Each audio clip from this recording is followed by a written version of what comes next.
Bueno, entonces, habíamos la clase anterior hablado ya acerca de características generales y funciones biológicas de los lípidos. Luego comenzamos a revisar la clasificación de los mismos. Indicamos que un principal criterio para clasificarlos podría ser el hecho de que puedan o no participar en reacciones de saponificación. Y aquellos que son saponificables presentan un grupo carboxilo o algún derivado que también pueda participar en la reacción con una base para dar una sal, es decir, principalmente los ésteres, ¿no? Los ésteres, y bueno, eventualmente podría ser también, por ejemplo, el grupo anhídrico, pero em, mayormente vamos a encontrar que tienen o el grupo carboxilo o el grupo éster disponible para reaccionar, ¿no? Ahora, dentro de los lípidos saponificables también mencionamos algunos ejemplos y ahora estábamos viendo cada uno de ellos de forma individual, ¿no? Así que tenemos a los lípidos simples como un criterio adicional de clasificación que se referiría a aquellos que solamente tienen carbono, hidrógeno y oxígeno. Pero bueno, vamos a revisar cada uno de ellos. Habíamos mencionado que los acilglicéridos se consideran como ésteres que pueden tener un grupo éster o dos o tres, como se muestra en la imagen, es decir, corresponderá a mono, di y triglicéridos, o también nombres alternativos, monoacilglicéridos, diacilglicéridos y triacilglicéridos. Estos resultan de la esterificación de una, dos o tres moléculas de ácidos grasos con una molécula de glicerina. Recordemos que la glicerina o glicerol tiene tres grupos de hidroxilo, por lo tanto, se aplicaría la reacción que vimos en el capítulo de los ácidos carboxílicos y derivados de ácido más alcohol da éster.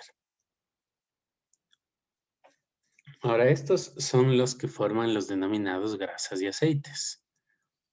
Y cuando hablamos de los mismos, hay una distinción, ¿no? Es decir, sabemos que a algunas cosas se les llama grasas y a otras aceites.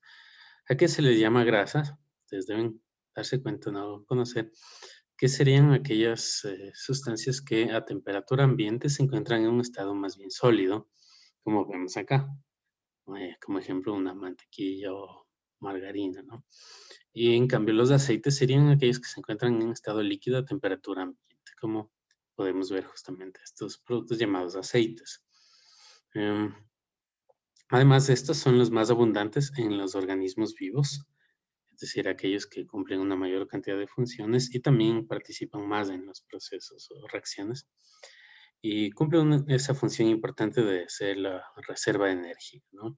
De lo cual ya indicamos más o menos tienen como 9 kilocalorías por gramo.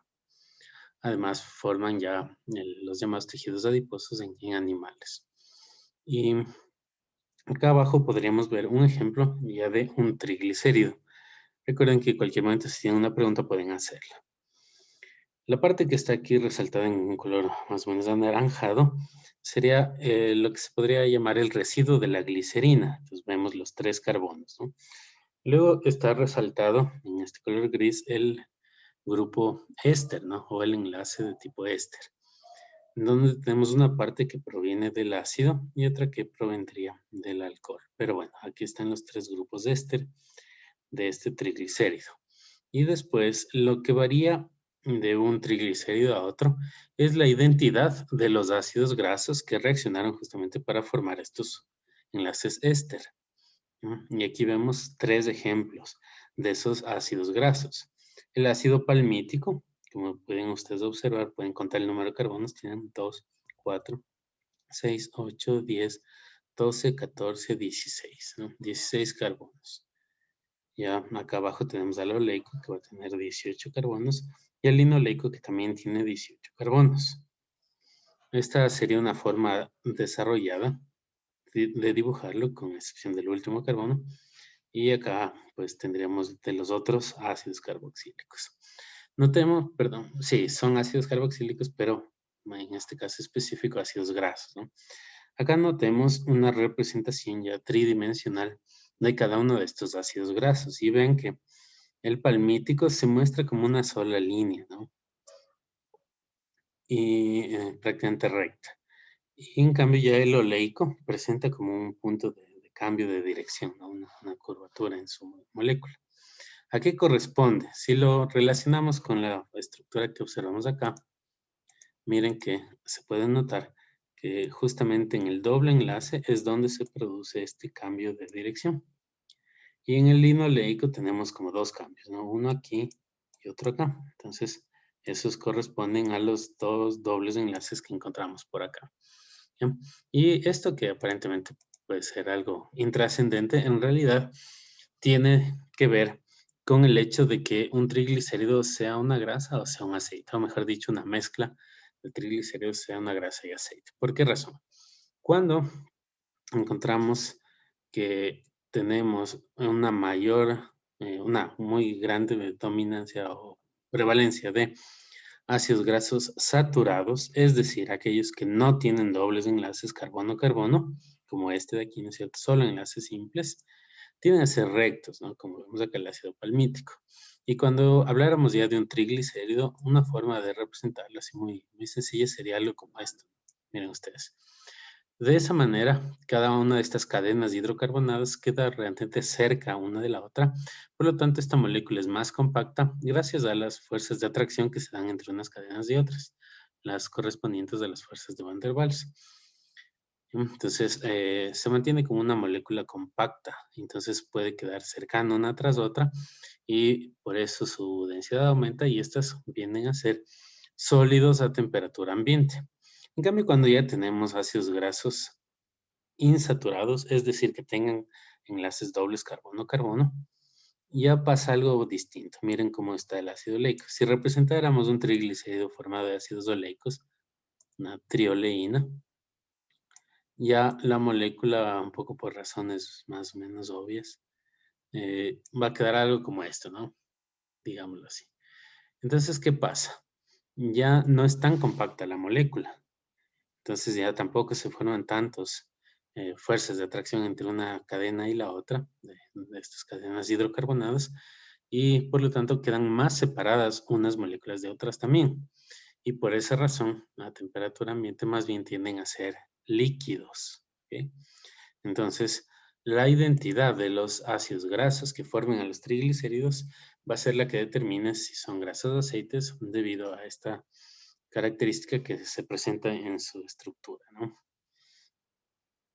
Repito, entonces a los que solamente tienen enlaces simples se les conoce como saturados y a los que tienen enlaces dobles son insaturados y podrían ser monoinsaturados como es en este caso que tienen un solo enlace doble o poliinsaturados si ya tienen dos o más enlaces dobles en su estructura, ¿no?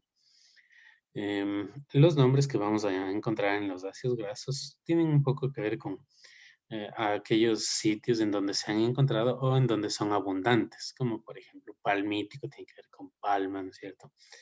Y así, hay otros ejemplos más. Estos son tres de los más comunes, ¿no? El palmítico, el oleico y el linoleico son tres de los ácidos grasos más comunes, más abundantes en los diferentes triglicéridos que forman a los seres vivos, ¿no? Aparte de ellos también es abundante el linolénico, el esteárico, por dar ejemplos, el palmitoleico también, pero en realidad se han encontrado más de 100. Claro que algunos en cantidades muy pequeñas y en casos muy específicos. Ya, pero en cambio los otros son en general abundantes en cualquiera de los aceites y grasas.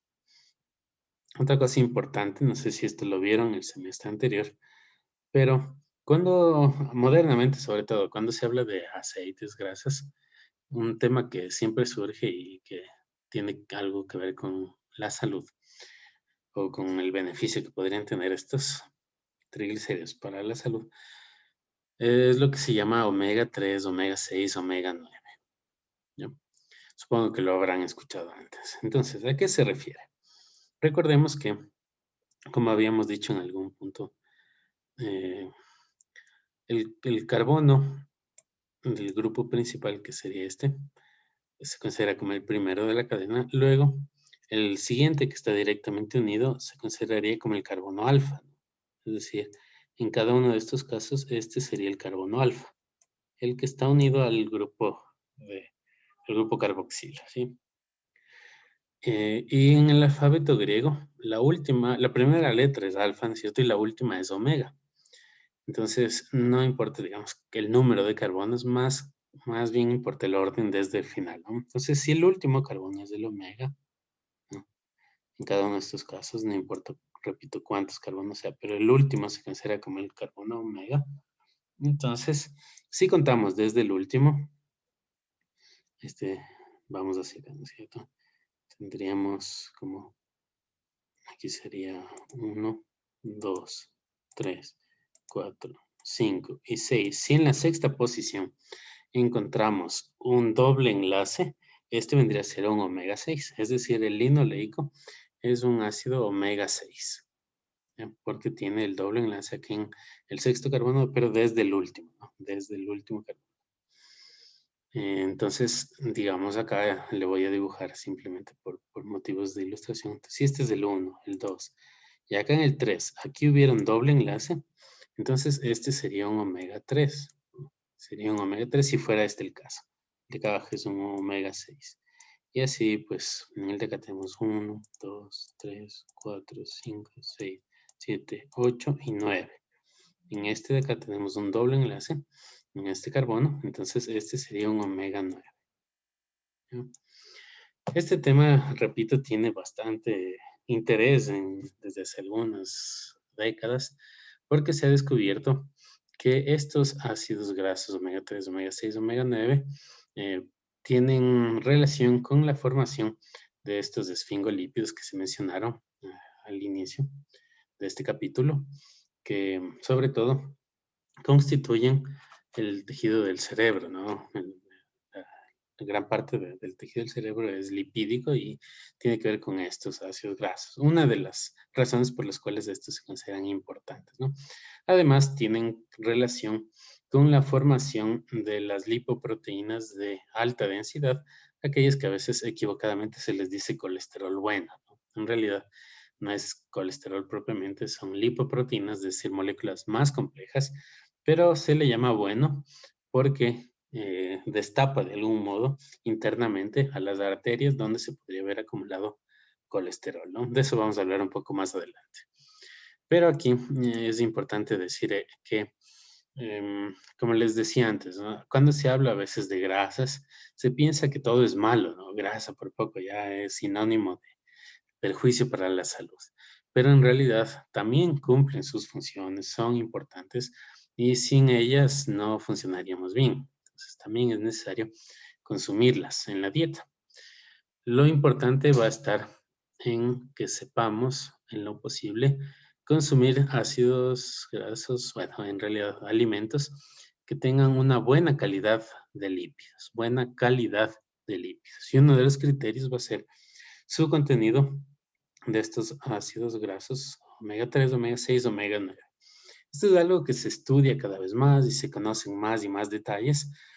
Sería muy complejo entrar en un nivel más alto de detalle en esta clase, pero si les interesa pueden leer más al respecto. Ahora se ve que no solamente es importante el consumo de ácidos grasos que tengan esta característica, también es importante el balance entre ellos, ¿no? Entonces ya no se habla solamente del contenido de este tipo de omegas, sino también el balance de omega 3 a omega 6, de omega 3 a omega 9, etcétera, ¿no?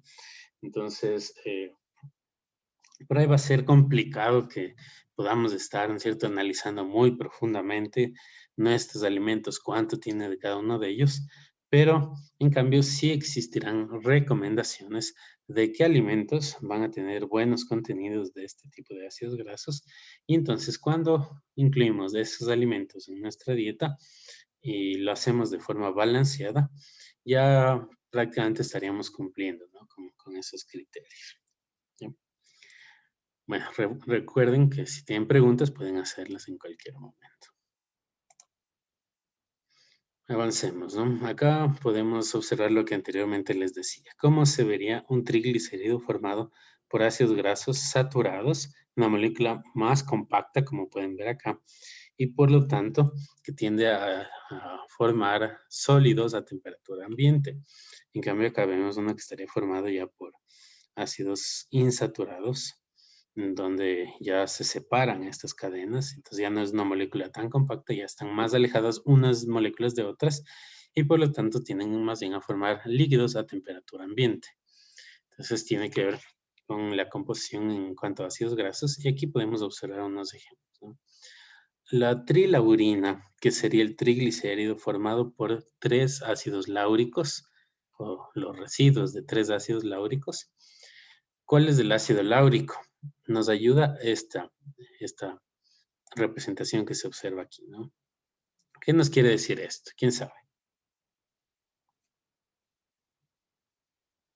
Bueno, en realidad lo de aquí no. Lo de aquí es lo que nos importa. El 3 es porque son 3 de los mismos, ¿ya? Pero este de aquí, ¿qué quiere decir? 12 y 0.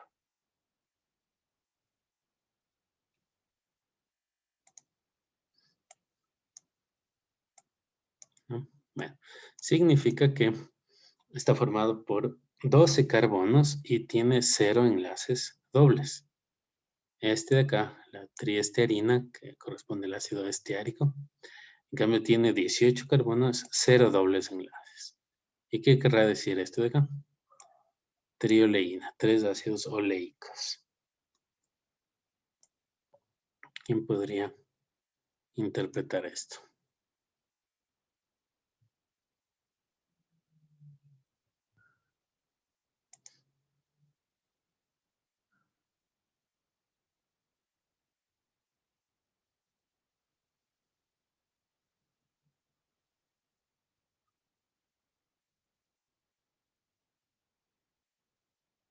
Bueno, al parecer estoy hablando solo, pero bueno. Tiene 18 carbonos, un enlace doble, y ese enlace doble se encuentra en el noveno carbono. En el noveno carbono. Aquí un poco de cuidado porque a veces se confunde con lo de omega 3, omega 6, omega 9. Pero justamente acá tenemos la representación del ácido oleico. Fijémonos que tiene 1, 2, 3, 4, 5, 6, 7, 8 y 9. En el noveno carbono tiene el doble enlace, que se observa acá. Y luego 10, 11, 12, 13, 14, 15, 16, 17 y 18 carbonos. Entonces, esto es lo que se llama la representación taquigráfica de los ácidos grasos, ¿no? Se indica el número de carbonos, el número de enlaces dobles y si es que hubieran estos, luego de este triangulito se colocan las posiciones de él o de los dobles enlaces. Y aquí podemos observar cómo varía la temperatura de fusión entre el ácido, perdón, la trilaurina y la triestarina están formados en ambos casos solamente por ácidos grasos saturados, pero la triestarina tiene un punto de fusión bastante más alto porque tiene más carbonos. Adelante, Melanie, ¿tienes una pregunta? Profe, ¿y si es que hubieran dos enlaces dobles? ¿Cómo sería? Ah, ya. Acá ya se pondría, le voy a poner acá, digamos que fuera 18, luego vendría 2, y de ahí el triángulo, esto, y de ahí se pondría, por ejemplo, 9,12. 9,12. Entonces ahí ya se sabe las posiciones de los dos enlaces dobles. Ujú. Profe, gracias. Y Sí, una pregunta, en este caso se empieza a cantar desde el carbono alfa o desde el desde el último. primer carbono que sería el del carboxilo. Ya, gracias, profe. Ujú. Sí, correcto. Esa es la forma, digamos, regular que se usaría para contar si es que se fuera a nombrar, por ejemplo, ¿no? Entonces, se cuenta desde el carbono del grupo carboxilo. Ujú, sí, gracias por las preguntas. Ya, entonces decíamos, ¿no? Entre la trilaurina y triestarina, ambos son formados solamente por ácidos grasos saturados. Sin embargo, como la estearina tiene, o el ácido esteárico, tiene más carbonos, por eso también su temperatura de fusión aumenta. Ambos serían grasas, es decir, sólidos a temperatura ambiente, en este caso se pone 25 grados. La trioleína, por su parte, formada por 3 ácidos oleicos. En cambio, ya miren cómo baja drásticamente la temperatura de función a -4, ¿no? -4, es decir, ya a temperatura ambiente estaría como un líquido. Es decir, se consideraría un aceite. Y bueno, vamos a ver luego más detalles de este tema. Ahora, hablando de los ácidos grasos propiamente, antes hablamos de los triglicéridos, ahora los ácidos grasos también se consideran lípidos y como dice acá, estos normalmente tienen un número par de carbonos, es decir, 12, 14, 16, etcétera. Y los más abundantes, aquí tal vez faltaría el 12, ¿no? Tienen 14, 16 y 18 carbonos. Los que más se encuentran en los seres vivos, ¿no? Casi todos tienen número par, pero sí hay unos casos que pueden tener número impar de carbonos. Aquellos que son saturados tienden a ser sólidos a temperatura ambiente. Si ya son monoinsaturados o poliinsaturados, más bien van a ser líquidos. Como ejemplos de ácidos grasos saturados tenemos al butírico, que es de 4 carbonos, el palmítico, que ya se lo mencionó anteriormente, ¿no? Recordemos acá, estaba este de acá arriba era el palmítico, ¿no? Que tiene 16 carbonos, pero solamente con enlaces simples. Un ejemplo de los monoinsaturados más comunes es el oleico, que también ya lo vimos, y de poliinsaturados el linoleico, que también estaba en el primer dibujo, ¿no? Bueno, esto ya lo hemos mencionado, ya lo hemos explicado. Y aquí hablando algo acerca de aplicaciones de las reacciones que vimos antes, recordemos en el capítulo de los alquenos, se había indicado que un doble enlace carbono-carbono puede ser hidrogenado, ¿no? Es decir, que se aumente hidrógeno a cada uno de los carbonos que forman el doble enlace. Es decir, bueno, vamos más bien a regresar acá. Miren ustedes lo que sucede. En estos dobles enlaces se podría aquí adicionar, ¿no es cierto? Se quitaría ya el doble enlace y a cada uno de estos dos se adicionaría un hidrógeno. Lo mismo por acá, ¿no? Es decir, si se hidrogena este triglicérido, vamos a encontrar, por ejemplo, que suceda esto, ¿no? Ahí quedaría parcialmente hidrogenado, que es lo que se suele hacer para obtener la margarina. Vimos un video de eso también, recuerden ustedes. La margarina sería resultado de una hidrogenación parcial de un aceite vegetal. Entonces, el aceite está en estado líquido, formado por bastantes ácidos grasos insaturados. Pero si se los hidrogena, lo que va a suceder es que va aumentando la saturación o disminuyendo la insaturación. Es decir, cada vez hay menos dobles enlaces, pero no se lo satura completamente porque ya sería un sólido muy, muy duro, ¿no? Muy firme. No cumpliría esa expectativa de que sea untable el producto, ¿no? Entonces se le hidrogena parcialmente, quiere decir que algunos dobles enlaces sí pasan a ser enlaces simples, pero otros se quedan todavía como dobles enlaces, ¿no? Esto entonces hace que vayan convirtiéndose en sólidos a temperatura ambiente. Y aprovecho esta diapositiva para explicar otra cosa.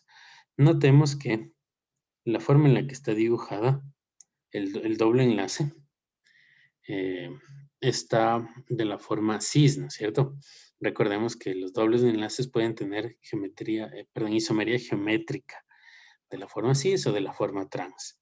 Entonces, en su gran mayoría también, en su gran mayoría, en los seres vivos encontramos a los ácidos grasos o a los derivados de los mismos en su forma cis, es decir, los dos hidrógenos hacia el mismo lado del doble enlace. Ujú. Y esto en general se considera además positivo para la salud, ¿no?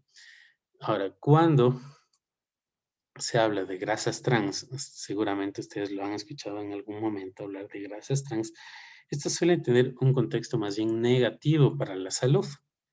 Por esa razón, en varios productos, en sus etiquetas, ustedes pueden ver ahí como parte de su publicidad que dice algo como 0% trans. ¿Qué quiere decir esto? Que no tienen menos del 1%, ¿no es cierto? Menos del 1% de grasas trans. Ahora, el cambio de una forma cis a una forma trans no se puede dar por simple rotación de los enlaces. Tendría que producirse una ruptura momentánea del segundo enlace, luego que rote la molécula, ¿no es cierto? A lo largo de este enlace simple que quedaría aquí, y después cuando está al otro lado, se vuelve a formar el doble enlace. Solo así se podría pasar de la forma cis a la forma trans. Es decir, la forma trans quedaría lo que estoy dibujando acá arriba. Un hidrógeno hacia el un lado y el otro hidrógeno hacia el otro lado, ¿no? Algo así. Entonces ahí ya se convertiría en la forma trans. Y esto normalmente tiene un contexto negativo para la salud, ¿sí? Porque está relacionado con la formación del otro tipo de lipoproteínas más conocidas, ¿no es cierto? El de baja densidad, que comúnmente se le llama colesterol malo, aunque no es propiamente colesterol, es algo más complejo, como ya se dijo. Entonces, ¿qué podría provocar que se rompa ese enlace pi y luego rote y de ahí se forme la isomería trans? Sería, por ejemplo, un calentamiento. ¿Ya? Un calentamiento. Y mientras más alta la temperatura, pues más probable es que esto suceda. Y entonces ahí podríamos pensar en que los procesos de fritura, sobre todo, van a ser los responsables de que se formen enlaces trans o grasas trans, ¿no? Repito, ahí se requeriría un calentamiento y justamente esto ocurre en los procesos de fritura. ¿Alguien sabe a cuánto más o menos llega la temperatura de un aceite cuando se está haciendo una fritura?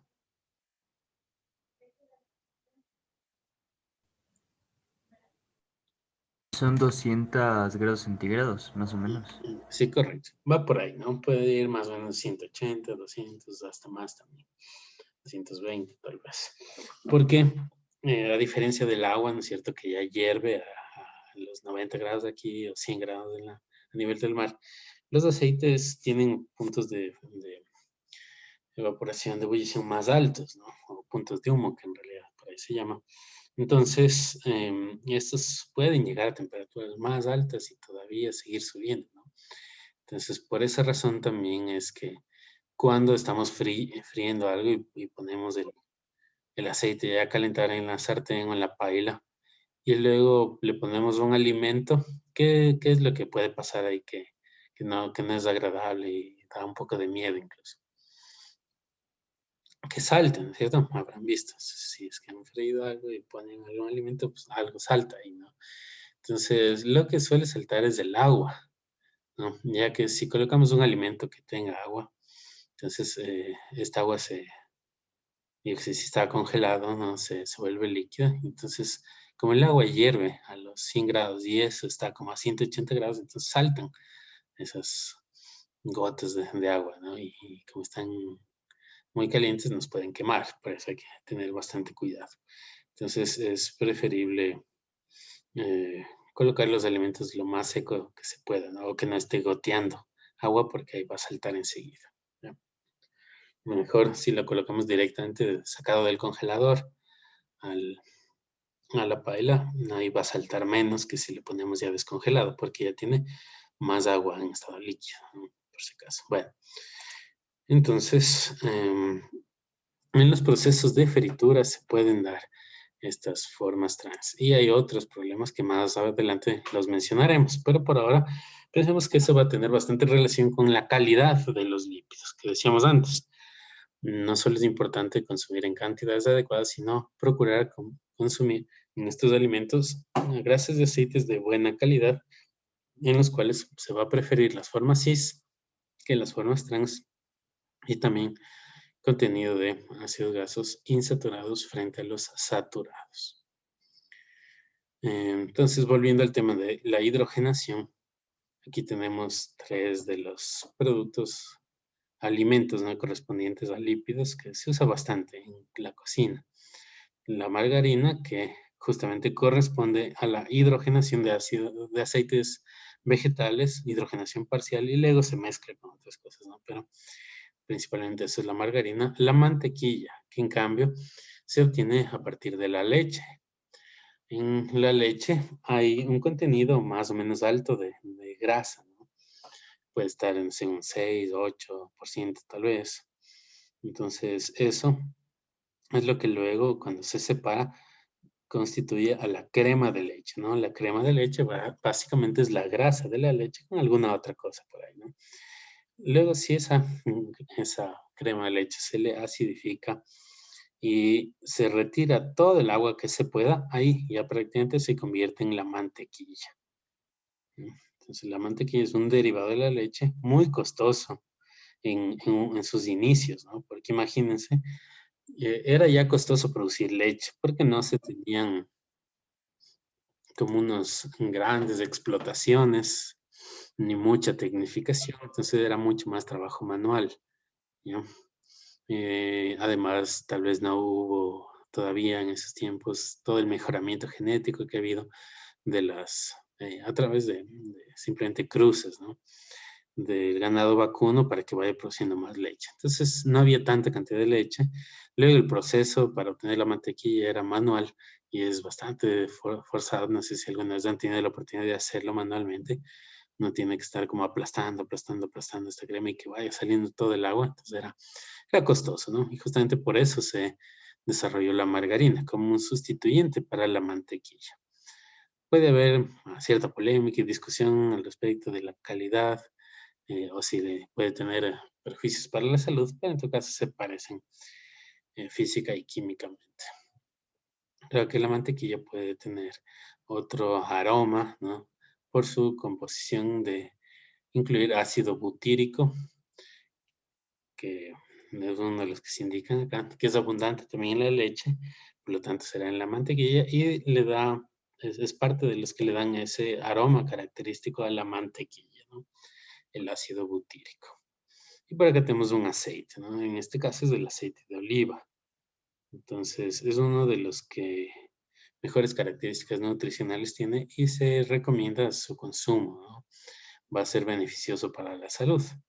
De hecho, es siempre bueno, ojalá ustedes puedan incluirlos según permitan, ¿cierto? También sus, eh, recursos, pero incluirlo como aderezo, por ejemplo, de una ensalada de cuando en cuando va a ser bueno, ¿no? Va a tener efectos positivos para la salud, ¿sí? Incluir el aceite de oliva, porque va a tener buenos contenidos de los ácidos grasos insaturados y omega 3, 6, 9, etc.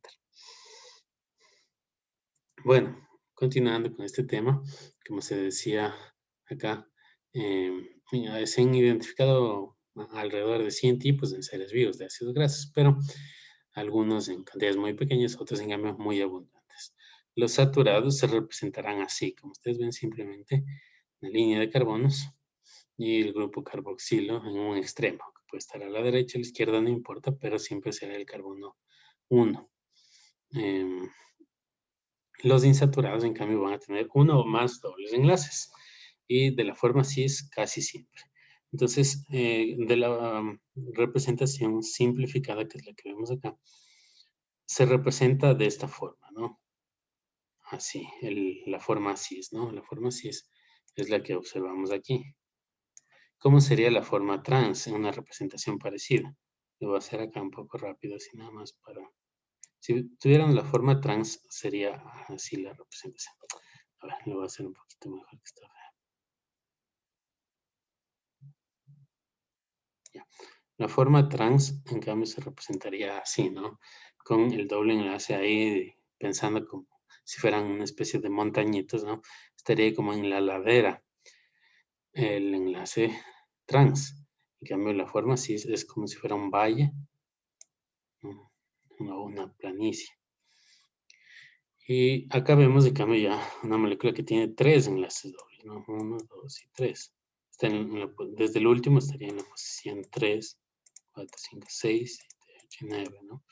En cambio, desde acá sería que 1, 2, 3, 4, 5, 6, 7, 8, 9. Ya este sería el 9. Luego tendríamos el 10, el 11, este sería el 12, 13, 14 y este sería el carbono 15. Y luego tiene 16, 17 y 18 carbonos. Entonces aquí, ¿cómo sería la representación taquigráfica de este último que tenemos acá? De esta forma, C18 primero, C18 por el total de carbonos. 2 puntos, luego que vendría acá 3, ¿no? 3 por los 3 enlaces dobles y luego acá Como superíndice pondríamos los números de los carbonos donde se presentan. 9, 12 y 15. Esta sería la representación taquigráfica de este ácido graso. Es el linolénico. De este otro de acá, igual tendremos 1, 2, 3, 4, 5, 6, 7, 8, 9. Hasta aquí va 9, 10, 11, 12, 13, 14, 15, 16, 17, 18. Entonces este de acá arriba sería, así voy a hacerle el trazo más gruesito. Así, C, 18, 1 y acá 9. Ya lo habíamos visto, es el oleico. Bueno, es el... Sí.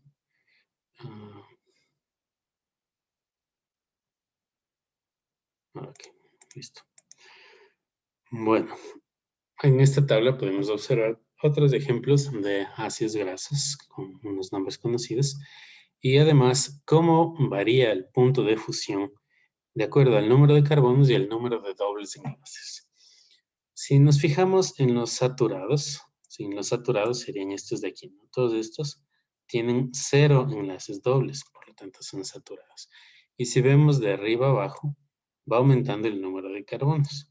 ¿Qué pasa con el punto de fusión? De aquí, de arriba abajo, también ven que va aumentando, ¿no? Entonces, si aumenta únicamente el número de carbonos y se mantienen el mismo número de enlaces dobles, el punto de fusión aumenta, ¿no? Como se observa acá. Y ahí vemos algunos ejemplos, ¿no? Tenemos el mirístico, el palmítico, esteárico, y entre los más conocidos, ¿no?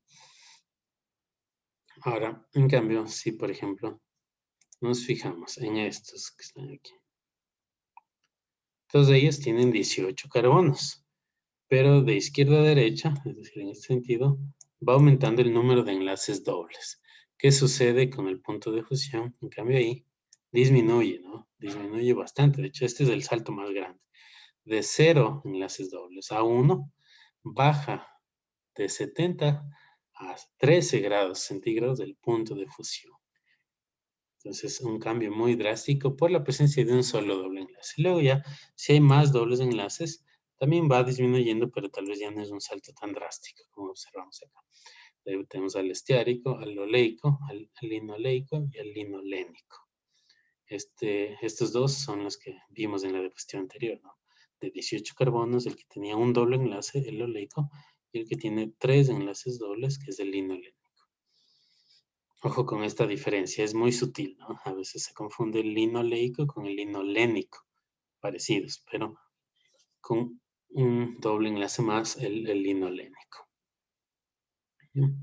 Y por acá tenemos a uno de los conocidos o de los más abundantes, pero que tiene mayor número de enlaces dobles, que tiene 4, como se ve acá, que es el araquidónico. Sí, este araquidónico tiene un punto de fusión de menos 50 grados. Entonces, imagínense, muy difícil encontrarlo en estado sólido. Tendríamos que bajar esa temperatura para que esté como sólido. Así que típicamente se lo va a encontrar como líquido. No están todos aquí, evidentemente están solo algunos ejemplos, pero para ilustrar cómo influye el número de carbonos y el número de dobles enlaces en cuanto al punto de fusión.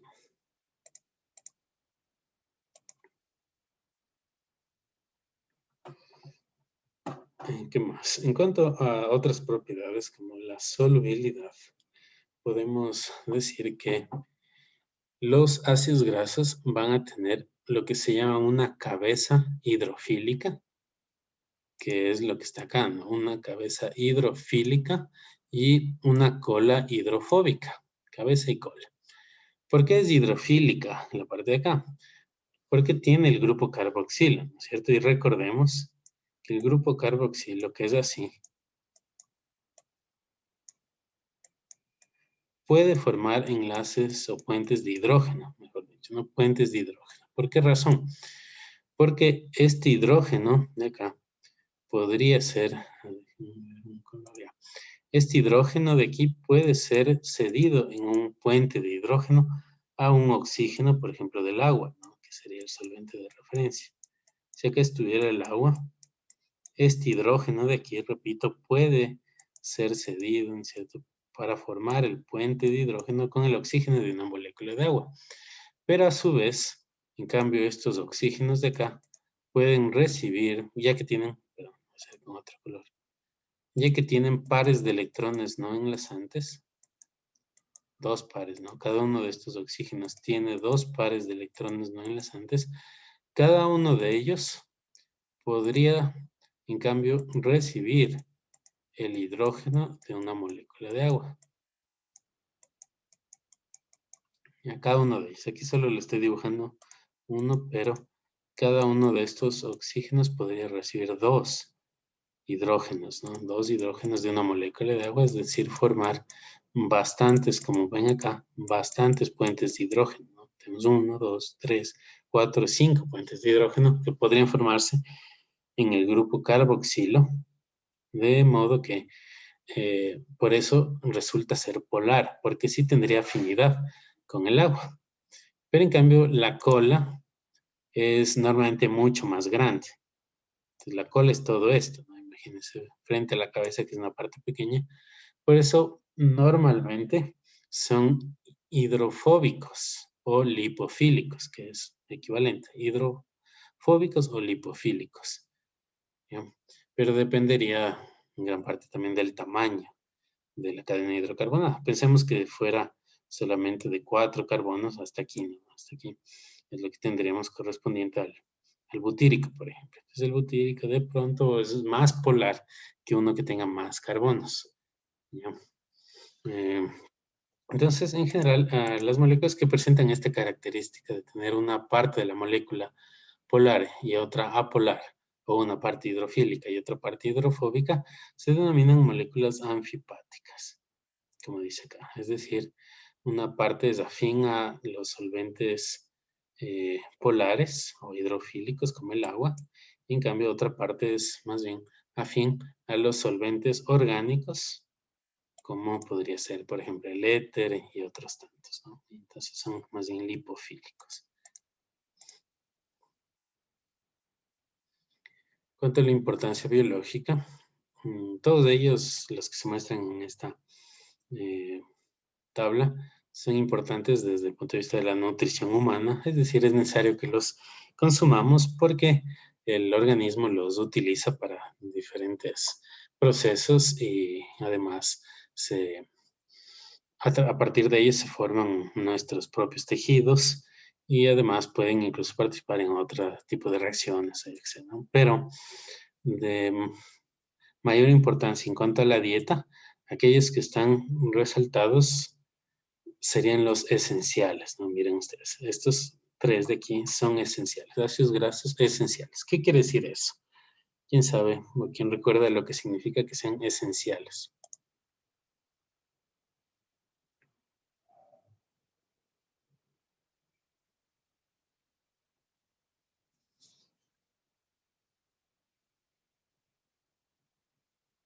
Creo que eran los que nosotros no producíamos.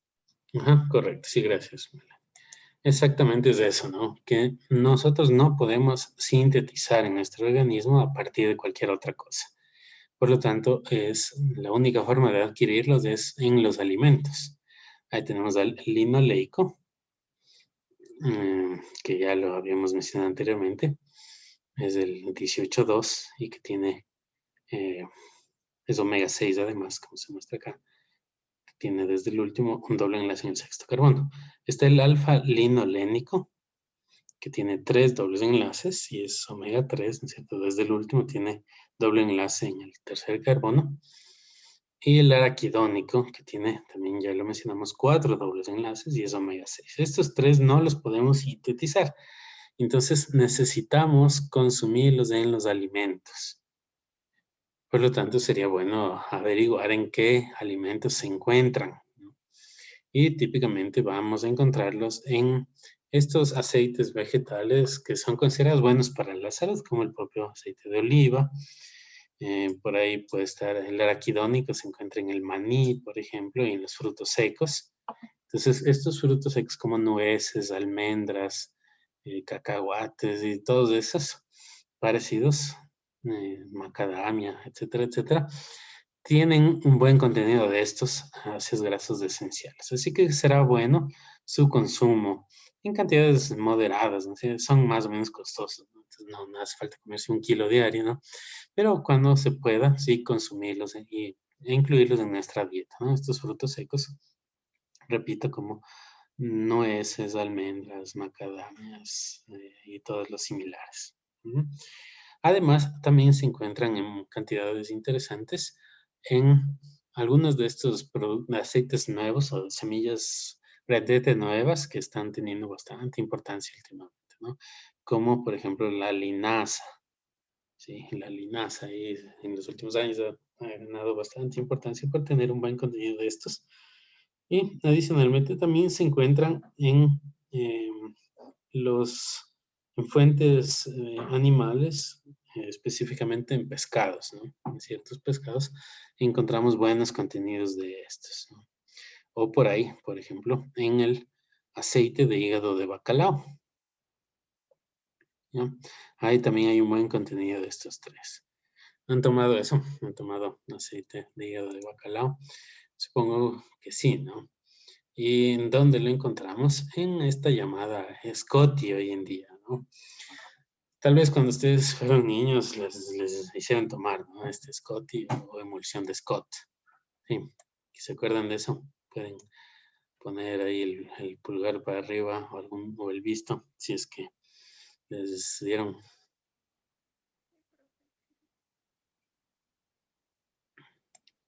Eso, bueno, al menos porque a varios de ustedes se acordarán de eso.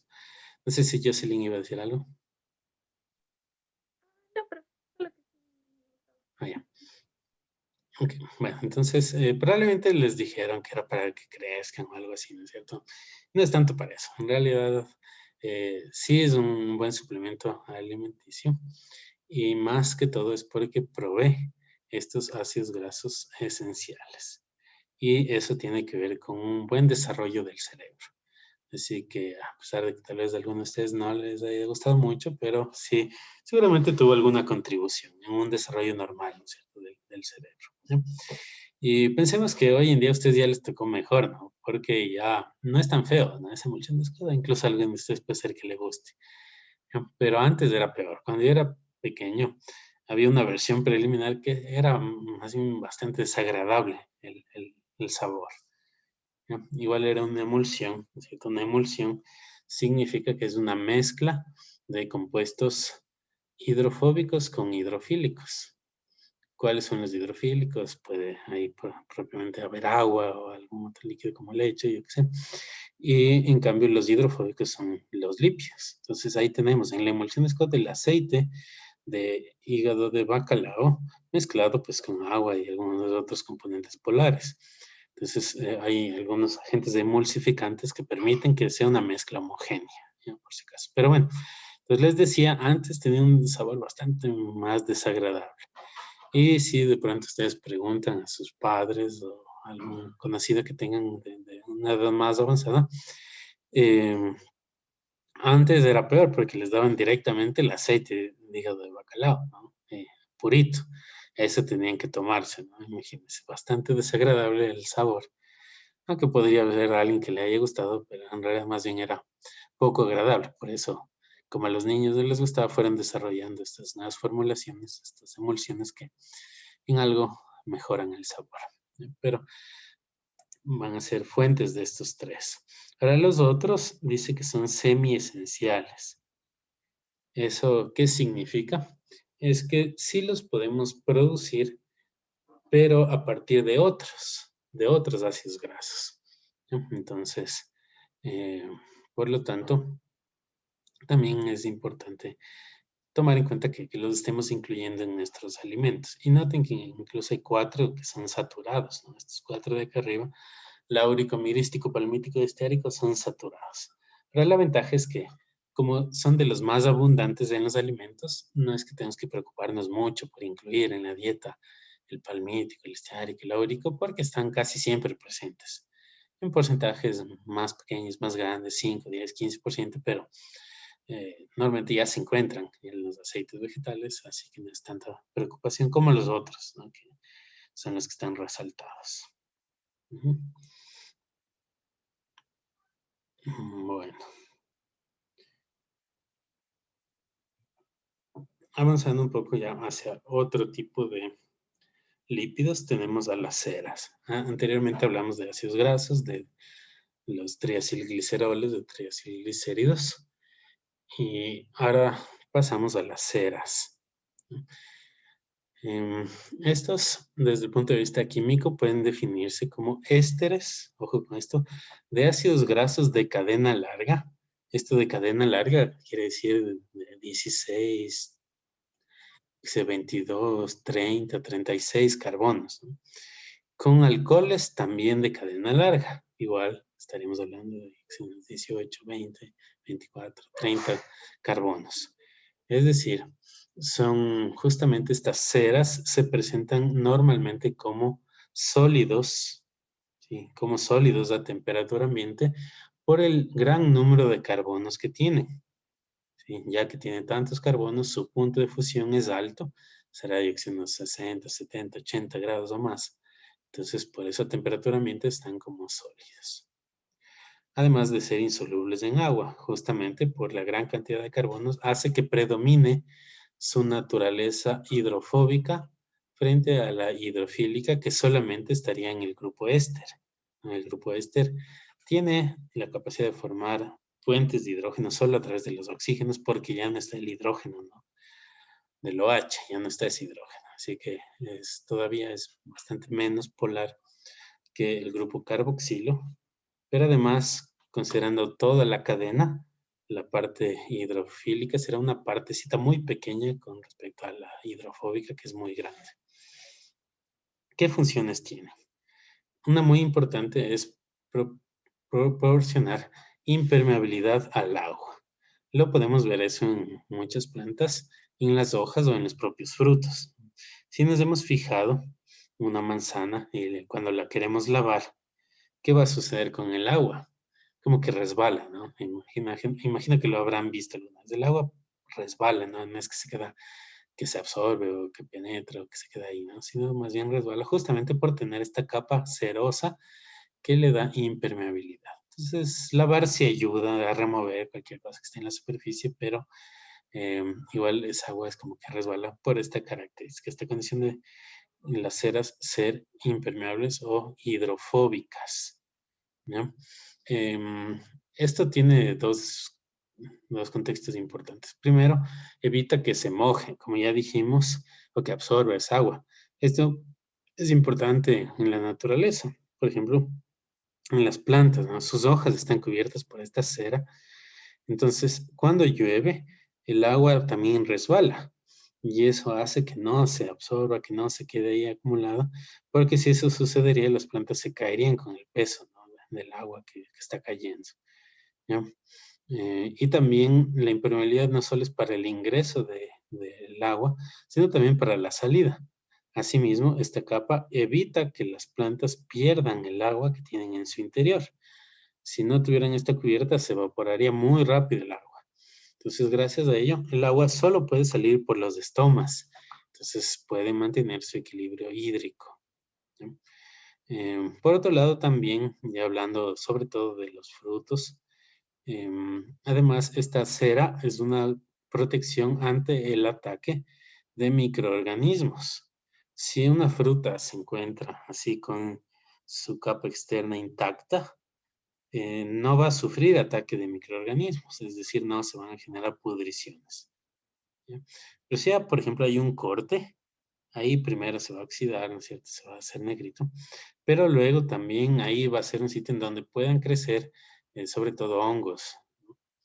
¿Por qué razón? Es porque ya se perdió esta protección sérica y ya quedó ahí disponible los azúcares que tiene, la humedad que tiene, entonces van a crecer ahí los microorganismos.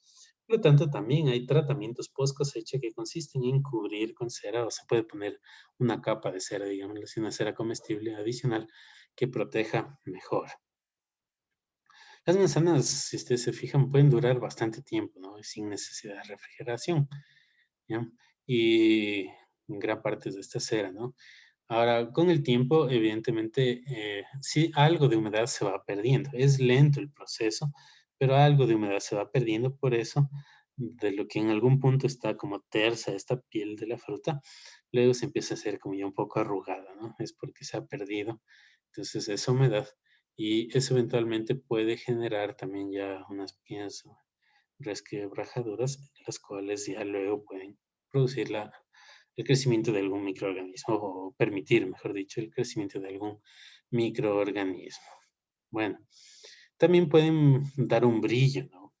Eso es algo que se aprovecha en los alimentos, como ya vamos a ver un poco más adelante. Pero este brillo que se muestra aquí se ve como agradable, ¿no? Se da una apariencia apetitosa a un producto. Entonces también contribuyen con eso las ceras.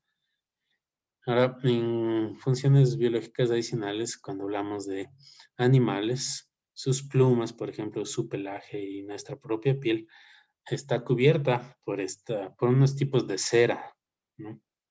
Entonces, ya lo mencionamos en la clase anterior. Esto, por un lado, da impermeabilidad. Entonces, por ejemplo, las aves, cuando están en el agua, es como que no llegan a empaparse de agua y por eso pueden luego salir volando. Caso contrario, quedarían mojadas y sería muy pesado, ¿no? Para que luego puedan volver a elevarse, ¿no? Además, les protege del frío, evidentemente. Y además es una protección ante microorganismos. Lo mismo aplicaría el pelaje de los animales en las mascotas, como mencionamos, se les recomienda no bañarles muy seguido, ¿no? A los perritos que se dejan bañar, porque se va esa cerita que tienen en el pelaje, luego les va a dar frío, ¿no es cierto? Y ahí puede ser que eso también les produzca enfermedades eh, pulmonares, ¿no? O de la piel, como sarna y otras cosas así. Em, También nos protege de la deshidratación, como ya dijimos. Ujú. Bueno, acá vemos también esto, ¿no? Que es una vela, digámoslo así. Entonces, estas velas pueden ser formadas de ceras, aunque hoy en día, más bien, las velas se constituyen o se producen de las llamadas parafinas, que son alcanos de gran número de carbonos derivados del petróleo. Esa es la fuente actual principal de para la materia prima, ¿no es cierto?, para hacer las velas, pero anteriormente se usaban otros materiales. Por ejemplo, se usaba el sebo de la res. ¿No? ¿Qué es el sebo de la res? ¿No? Es decir, la grasa que se obtiene de estos animales, ¿no? De las vacas. Entonces, esta grasa, a diferencia, por ejemplo, de la de cerdo, que tiene como un sabor más agradable y se usa bastante para la cocina, antes más que ahora, la de res no se usa tanto porque tiene un olor más o menos desagradable, una consistencia no tan buena, ¿no? Entonces se usaba este sebo para producir algo como las velas, ¿no? Es decir, como para combustionar e iluminar y eventualmente incluso tal vez producir algo de calor, ¿ya? Em, ¿Alguien sabe otro nombre para las velas?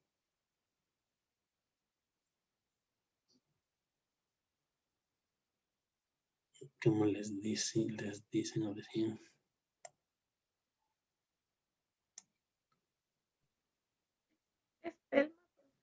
Ajá, sí, correcto. Gracias, Jocelyn. Sí, otro nombre que se da bastante antes es espermas, ¿no?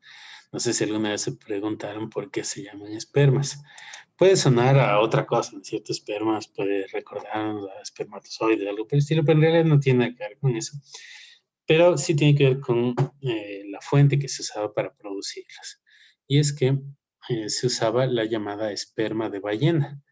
¿Qué es este esperma de ballena? ¿No? Es un tejido que tienen las ballenas en la parte de la cabeza que les permite orientarse, flotar y también percibir sus alrededores, ¿no? Entonces, en la parte de la cabeza tienen bastante de cera, un tipo de cera determinado que o sea, a través de los sonidos pueden ubicarse espacialmente, saber de dónde vienen otros animales que estén nadando y que sean orientarse y también flotar en algún punto. Entonces, de ahí se obtenía, ¿no? Cuando no sé cómo se diga, se cazaban ballenas, ahí se obtenía de las mismas, ¿no? Pero obviamente, imagínense esto, temas, si no se aprovecha para otras cosas, era como penoso tener que sacar de ahí la cera, así que por eso es que ya hoy en día ya no se ve mucho esto, pero era algún uso inicial. ¿Qué más? Bueno, acá vemos algunos ejemplos de las ceras que tienen importancia a nivel agroindustrial. Esta cera de las abejas, la que encontramos aquí, ¿no? Constituyendo el panal, que las abejas forman a partir del polen, ¿no? Se pueden alimentar del polen, pero el polen tiene una cubierta cerosa también. Entonces van obteniendo esta cera y forman en particular lo que se llama el palmitato de miericilo. Entonces el palmitato es la parte que viene del ácido graso, como ven acá, es de 16 carbonos, entonces viene del ácido palmítico. Entonces, de acá es la parte que viene del ácido y la parte de acá la que viene del alcohol. En este ejemplo tiene 30 carbonos. Sí, este llamado miricilo. Entonces, esta sería la principal cera que se encuentra en los panales de abejas, ¿no? ¿Qué usos tiene esto? Puede usarse para ciertos alimentos, para recubrimientos y otras cosas más, ¿no? Adicionalmente, es importante decir que en los apicultores, ¿no es cierto?, los que se dedican a este negocio, han hecho ciertos esfuerzos por tener variedad de productos, ¿no? Que no solo sea la miel de abeja, sino otras cosas. Entonces de ahí surge, por ejemplo, la jalea real, muy interesante, ¿no? Que es parecida a la miel, pero es la que le dan de alimento a la abeja reina o para producir una nueva abeja reina, ¿no? Esta jalea real, o les dan en realidad también a las larvas en su desarrollo inicial. Muy nutritiva, interesante en algunas propiedades. ¿Qué más se produce? Por ejemplo, el polen mismo ahora se está comercializando como un alimento y como una especie de reemplazo, o sea, con la intención de que pueda ser un reemplazo del chicle. Se venden también como unos trocitos del panal, no sé si han visto, pero un cortecito de acá del panal se lo vende con todo y miel, con la miel que está ahí. Porque esto puede ser masticable. Entonces uno puede ponerse en la boca, masticarlo, masticarlo. Entonces va saliendo el dulce de la miel y uno no se traga, ¿no? Porque luego esta cera es un sólido o sea, que se parece un poquito a la goma de mascar, ¿no? Entonces ahí podría de algún modo reemplazar al chicle, ¿no? ¿Qué más? Pero siendo un poco más biodegradable, como ventaja frente al chicle. ¿Qué más? O a la goma de mascar en realidad. Acá vemos, ¿no? Estos son los Tic Tacs, supongo que todos los han consumido alguna vez. Este es un ejemplo de un producto que tiene como ingrediente la cera de carnaúba.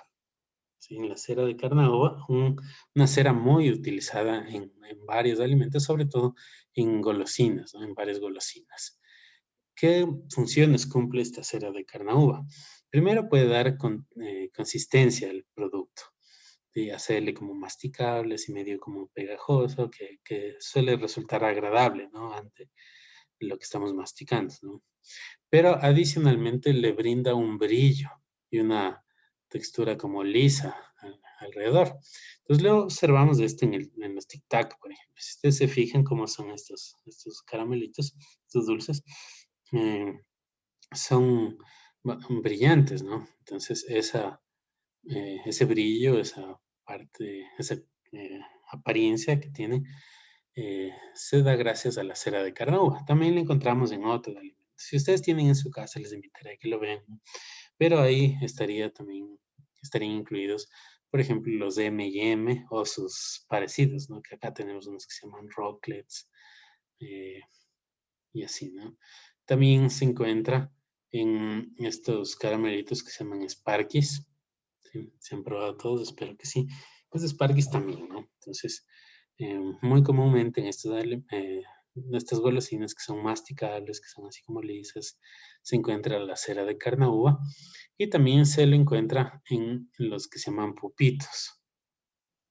No sé si recuerdan, eran tal vez más comunes en su infancia, pero ahí vienen en unas cajitas pequeñas, ¿cierto? Donde aparecen unos dibujos como de unos sapitos, ¿no? Entonces ahí, estos pupitos que son unas bolitas de colores también tienen cera de carnauba. Entonces, muy usado, ¿no? Muy usada en la industria del alimento. Se obtiene de una fuente vegetal, más o menos parecido a lo que hablamos de estas gomas que se obtienen de las acacias. Acá es de una palma, ¿no? Una palma que se obtiene la cera de carnauba. Como vemos en la estructura, en cambio, ahora la parte del ácido es la que está acá a la izquierda, que tiene 26 carbonos. Miren, 24 más 2, 26. Y la parte del alcohol tiene 30 carbonos, parecido, la misma que el de acá, ¿no? El miricil.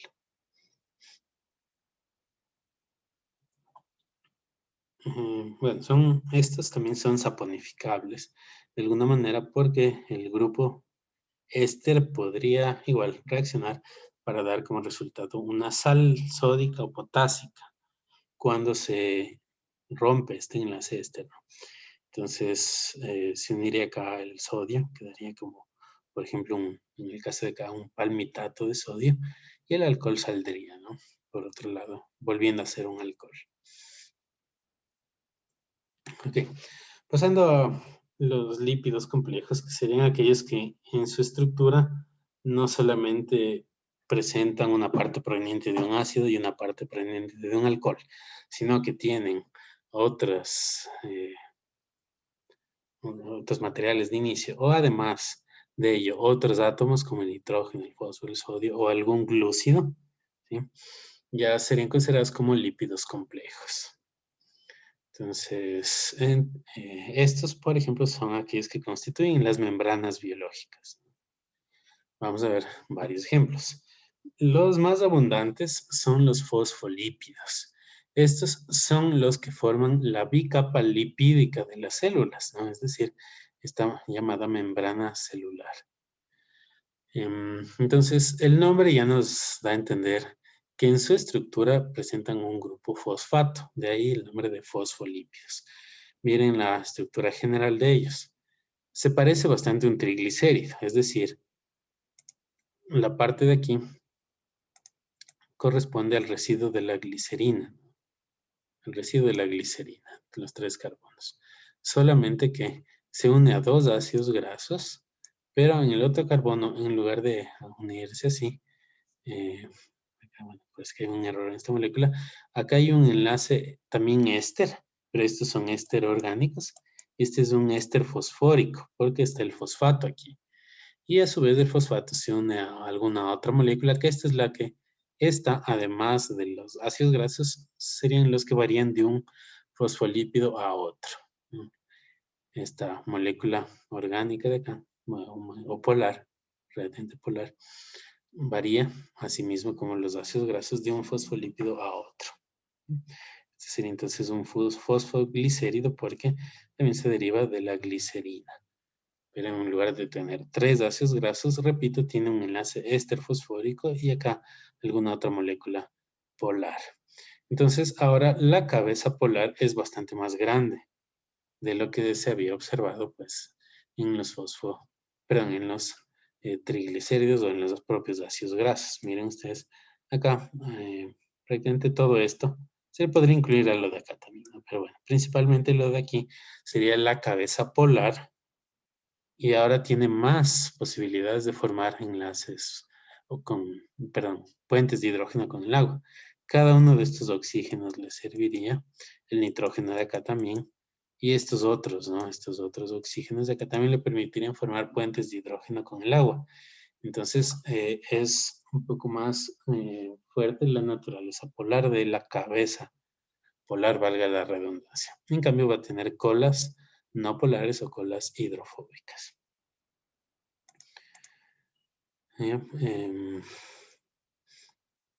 El más conocido de los fosfolípidos desde el punto de vista industrial es la lecitina, que es la que tenemos acá, ¿no? La lecitina aquí está dibujada. En la otra lámina vamos a ver con más detalles. Pero se usa bastante en alimentos como emulsificante. Antes hablamos de la emulsión de Scott, ¿no es cierto? También en algún momento dijimos que la margarina es una emulsión y la leche también es una emulsión. Entonces, estos productos lo que observamos es que son mezclas de sustancias polares como el agua, la leche, el azúcar, como tal, ¿no es cierto? Bueno, los líquidos que tienen estos y los glúcidos son en general polares y algunas proteínas también pueden ser más bien polares o hidrofílicas. Pero están presentes también lípidos, ¿no es cierto? Que son por ahí triglicéridos, ácidos grasos y otros más. Entonces, ¿cómo se logran mantener, o aceites? ¿Cómo se logran mantener en una mezcla homogénea? Es gracias a estos agentes emulsificantes que pueden venir naturalmente en el producto, como es el caso de la leche, o pueden ser adicionados ya cuando se habla de alimentos elaborados. Entonces, en estos contextos, el más usado es la lecitina de soya, lecitina de soya. Eso es porque se obtiene de la soya, ¿no? Evidentemente. Podría haber en otras fuentes, pero esta es la más común. Y por eso está presente en muchos alimentos, como por ejemplo en los chocolates, en los helados, como estos tienen agua, azúcar y grasas, va a ser necesario colocar un emulsificante para que no se separe, porque si no fuera así, con el tiempo ya se empezaría a separar, ¿no? Quedaría la grasa arriba, o sea, todo lo que se puede considerar como grasa o aceite, y se separaría por otro lado los las moléculas polares. Ujú. Ahora, como ya también supongo hemos mencionado anteriormente, la mayor cantidad de soya en el mundo es transgénica. Se habla de que más del 90% de la soya que se produce a nivel mundial es transgénica, incluyendo probablemente en nuestro país, a pesar de que la Constitución prohíbe la producción comercial de transgénicos, pero muy probablemente ya hayan desde antes, ¿no? Cultivos de soya transgénica. Y esa es la razón por la cual en muchos productos encontramos una etiqueta que dice contiene transgénicos. Fíjense sobre todo en golosinas importadas, como los chocolates, ¿no? Estos chocolates como los Hershey's, por dar un caso. En estos otros productos como los que les dije antes, los Sparkies y así, una serie de productos, va a encontrar esta etiqueta, ¿no? Contiene transgénicos. También lo encontramos en embutidos. Fíjense ustedes, ¿no? En las empaques de los embutidos, ahí también hay una etiqueta que dice contiene transgénicos. ¿A qué transgénicos normalmente se refiere esto? Es de la lecitina de soya, porque se ha obtenido de soya transgénica. Entonces, aunque sea un ingrediente que se pone en cantidades pequeñas, pero hay ciertos sitios en donde la legislación de alimentos pide que se coloque esa advertencia en caso de que haya gente que no quiera consumir transgénicos. Supongo que todos nosotros hemos consumido estos chocolates. Entonces ya también hemos consumido transgénicos desde hace mucho tiempo, ¿no? Desde hace 20, 30 años tal vez. Entonces, en fin, algo para reflexionar. Y para terminar por hoy, acá vemos de una forma un poco más explicada la función de la estructura, perdón, de la lecitina, ¿no? Entonces, estos ácidos grasos pueden variar. Aquí tenemos un saturado, aquí un insaturado. Acá está la parte que proviene de la glicerina o glicerol. Y acá está el grupo fosfato. Ojo con este oxígeno que no estaba dibujado acá, ¿no? Aquí también hay un oxígeno entre el fósforo y el carbono. En este dibujo hay un pequeño error, ¿no? Acá sí está bien. Entonces miren que el fosfato se une al carbono a través de un enlace éster fosfórico, ¿no? Este sería un enlace éster fosfórico. Y a su vez este fosfato se une a otra molécula polar que se llama colina para el caso de la lecitina, pero pueden ser otras parecidas. Entonces, también es relativamente polar, como vemos acá, gracias al nitrógeno, que además tiene carga positiva. ¿Ok? Y bueno, en cuanto a su naturaleza, ya hemos dicho, una cabeza hidrofílica, unas colas hidrofóbicas, que permiten que los fosfolípidos de manera general se organicen de una forma, de una bicapa lipídica. ¿Por qué es bicapa? Porque si se fijan son dos capas. pero de forma natural se organizan estas moléculas de manera tal que las cabezas quedan hacia la parte externa de esta bicapa y las colas quedan hacia la parte interna. Esto tiene lógica porque tanto la parte externa como la interna van a estar en contacto con líquidos. Por ejemplo, acá adentro tendríamos el citoplasma y externamente estos líquidos extracelulares, ¿no? Los líquidos intersticiales. Bueno, y en cambio en el interior quedan las colas que se atraen entre sí, ¿no es cierto? Las colas de uno de estos fosfolípidos de algún modo se atraerían con las colas del que está al frente. Esto además le da esa propiedad de ser unas membranas semipermeables. Se suele decir ese término, ¿no? Semipermeables. ¿Qué quiere decir esto? Que permiten el paso de ciertas cosas, pero de otras no. Ya que la parte interna de esta bicapa es hidrofóbica, ninguna molécula polar puede ingresar, o especie química polar, puede ingresar directamente al interior de la célula ni salir, porque es repelido por el interior de esta bicapa. Entonces, para que haya un movimiento hacia adentro o hacia afuera de la célula de sustancias orgánicas, de sustancias polares, incluyendo iones, es necesario la presencia de unas proteínas de transporte, las cuales además ayudan a regular, a que no pase una cantidad así demasiado alta, sino que sean las cantidades que se requieren. La propia agua, ¿no es cierto? El agua no puede ingresar a la célula por sí sola. Requiere de unos canales que se llaman aquaporinas, ¿no? Unas proteínas especiales que permiten su ingreso. Los iones de igual manera, como un ion de sodio, de potasio, cualquiera de ellos. La glucosa, asimismo, no puede ingresar por sí sola, sino que, repito, requiere de proteínas de transporte, que son las que permiten su ingreso. ¿No? Y bueno, quedaríamos hasta ahí por ahora. Gracias a todos por su atención. Nos vemos mañana.